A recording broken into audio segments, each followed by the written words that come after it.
Today we're making a worm habitat for one of our homeschool projects. You'll need worms, sand, soil, and oatmeal. To get started, add a layer of soil, a layer of sand, and then another layer of soil, but the worms that we got came in a container that had soil in it, so we're just combining all that together. Of course, none of us actually want to touch the worms with our fingers, and my husband's at work and he's unavailable to help us. So in the end, we end up just dumping the container, and it was fine. When picking a container, we decided to use a water bottle that we weren't really using around the house, so I don't mind throwing this one away because I don't really feel like cleaning it when we're done with this project. So just throw it away when we're done.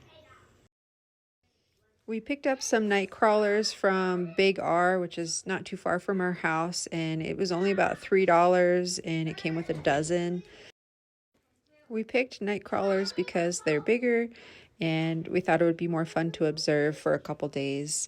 We don't really plan to go fishing with these after because I think my kids would cry, so after a few days of observing them, we'll dig a hole and bury them in the dirt and they can live.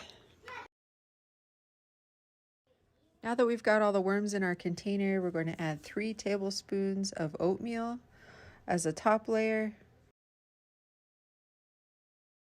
Now we're going to make a lid by putting some aluminum foil with a rubber band to secure it, and then we're going to poke some holes in the top with a fork. Here's our final product. I also wrapped a black piece of construction paper around it to keep it dark for the worms. After 3 days of observing and taking notes on what the worms were doing, we decided to let them go in the front yard. So we dug a hole, Eli dumped out the container, and they got to play with them for a few minutes before we buried them in the dirt. Until next time, thanks for watching.